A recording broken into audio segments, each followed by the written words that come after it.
Words matter. Perkara yang banyak menghantar manusia ke neraka Allah Subhanahu Wa Taala adalah perkataan. Itu yang diamarankan oleh Nabi kita Nabi Muhammad sallallahu alaihi wasallam. Islam mengajar kepada kita tentang nilai perkataan. Pentingnya kita untuk memilih perkataan dengan baik dan penuh tanggungjawab.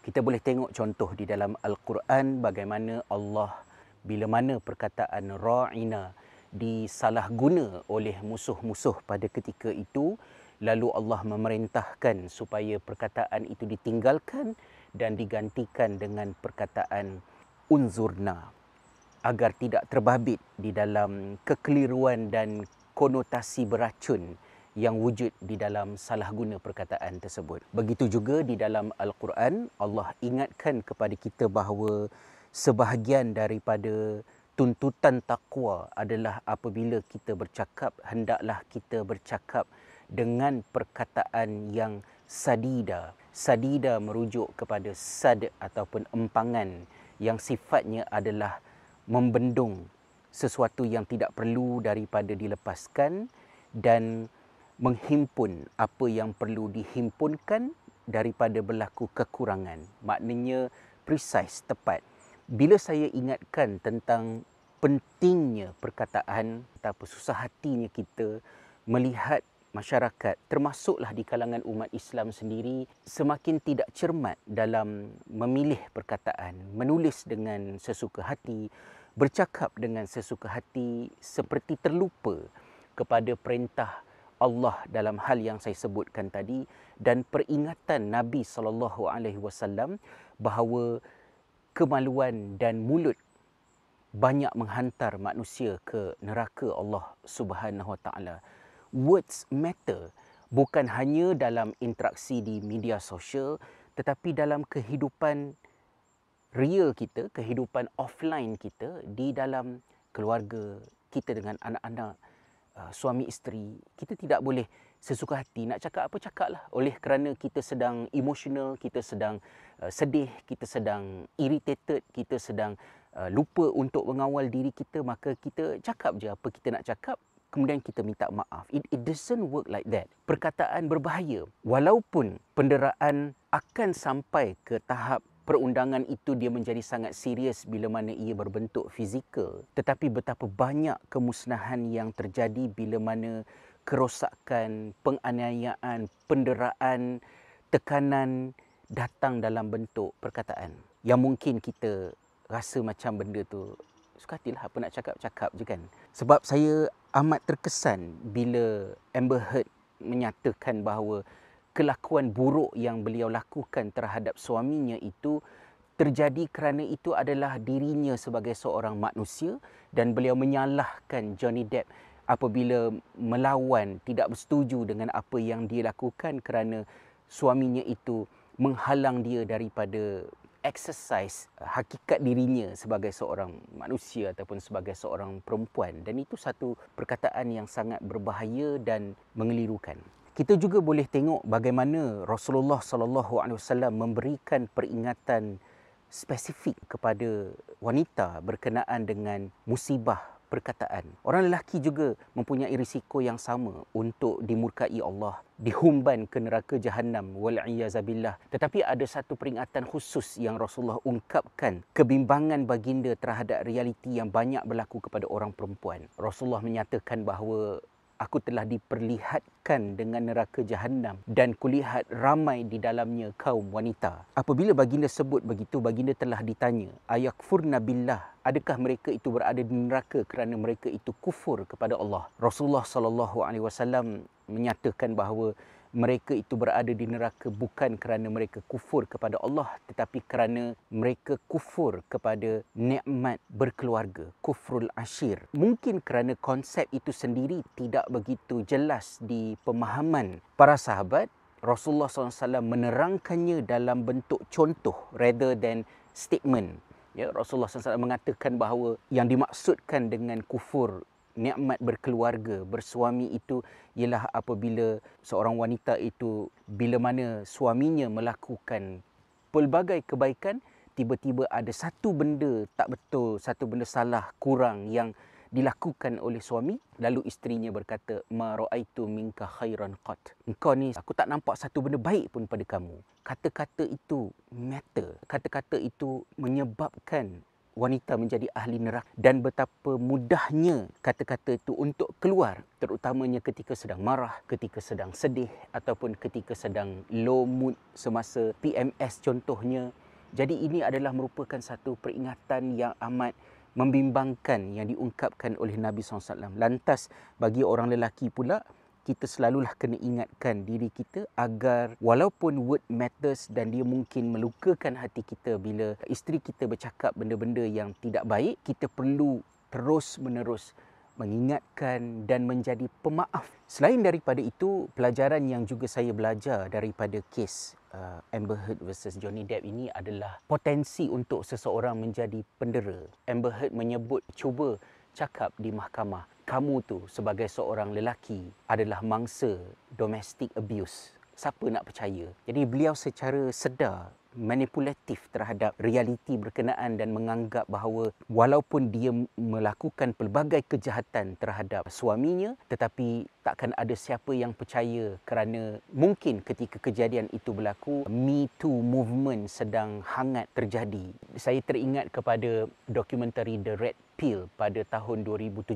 Saya menontonnya pada tahun 2018 yang menceritakan bagaimana feminisme pada masa tersebut telah bertukar daripada satu gerakan yang sepatutnya menuntut hak wanita dan membela wanita daripada dianiaya, agar wanita dan lelaki sama-sama adil dan diadili, dia bertukar menjadi kewanitaan sebagai satu privilege.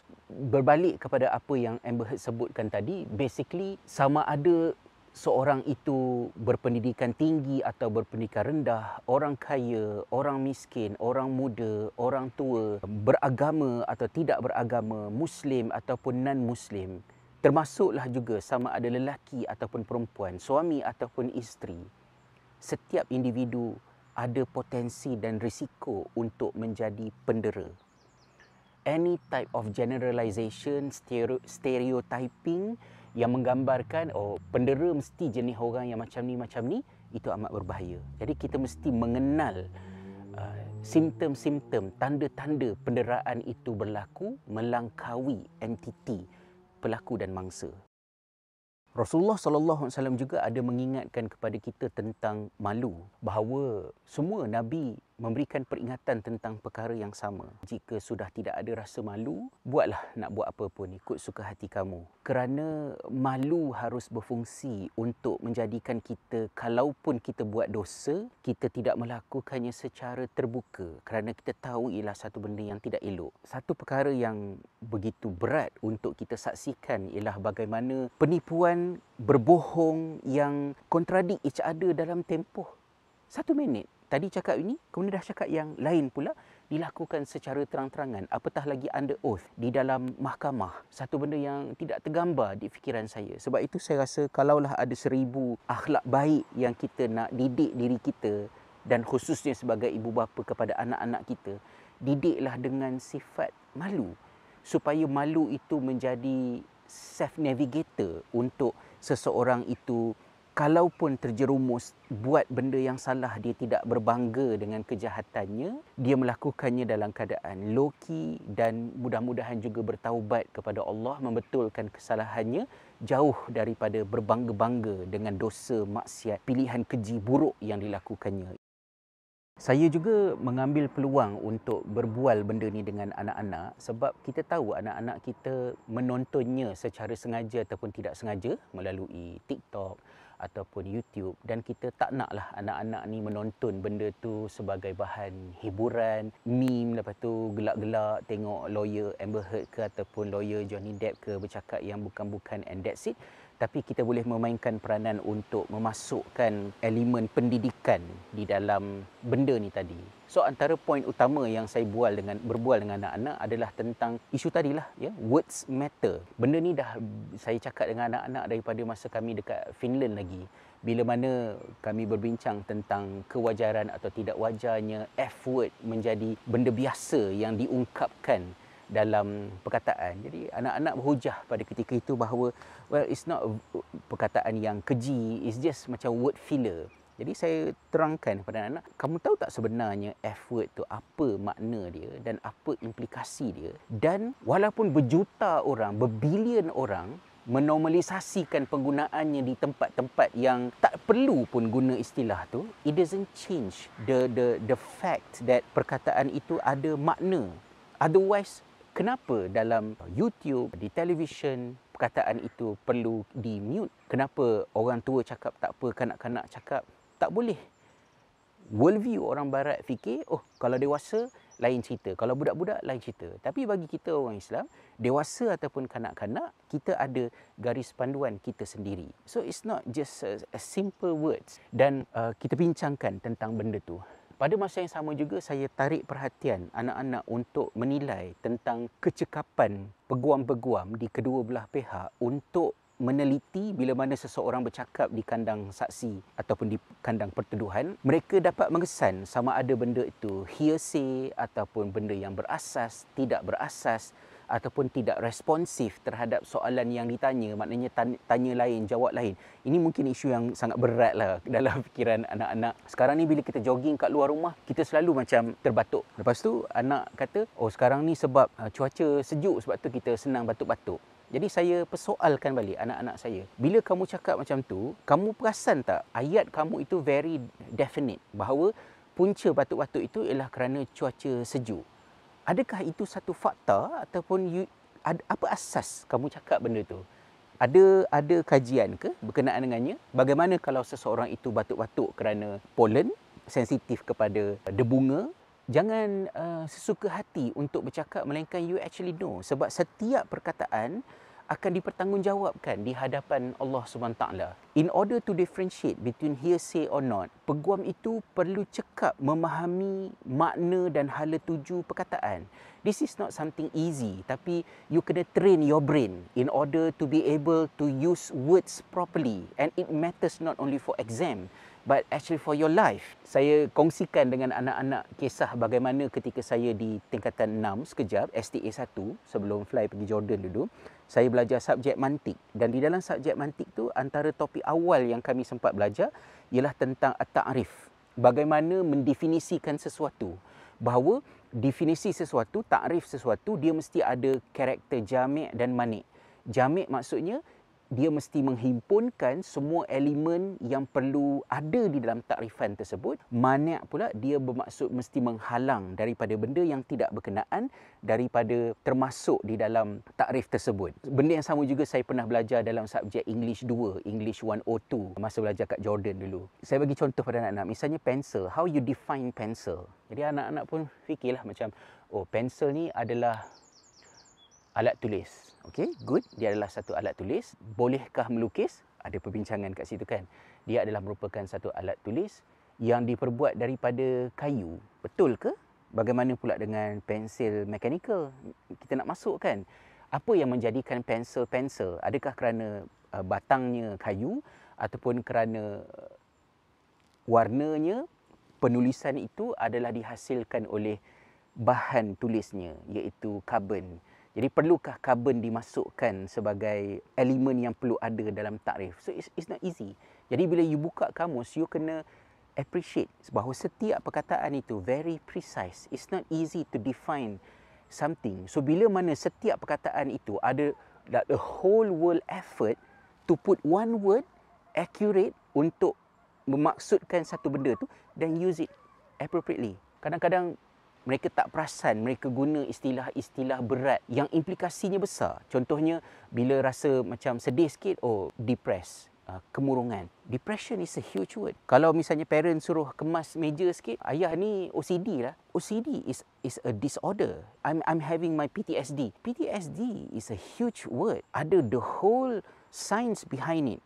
So be careful, jangan suka-suka nak guna perkataan. Semua bila kita menggunakan perkataan itu dengan sewenang-wenangnya tanpa memberi nilai terhadap maksud sebenarnya, ia menyebabkan pesakit mental sukar untuk dihormati cabaran yang mereka hadapi dan menerima rawatan. Walau apapun akhirnya keputusan verdik yang akan dikeluarkan oleh juri berkemungkinan pada hari ini ataupun tak tahulah. Apa yang pastinya dalam kes Johnny Depp versus Amber Heard ini 100% bukti sebagai sandaran kepada dakwaan, pertuduhan dan pembelaan masing-masing dibentangkan di mahkamah dan kita boleh menontonnya. Kita mesti mampu untuk mengesan bila mana seorang itu menipu atau bercakap benar. Allahumma arinal haqqa haqqa warzuqna ittiba'ah wa arinal batila batila warzuqna ijtinabah. Ya Allah, tunjukkanlah kepada kami perkara yang benar itu sebagai benar dan rezekikan kepada kami untuk mengikutinya,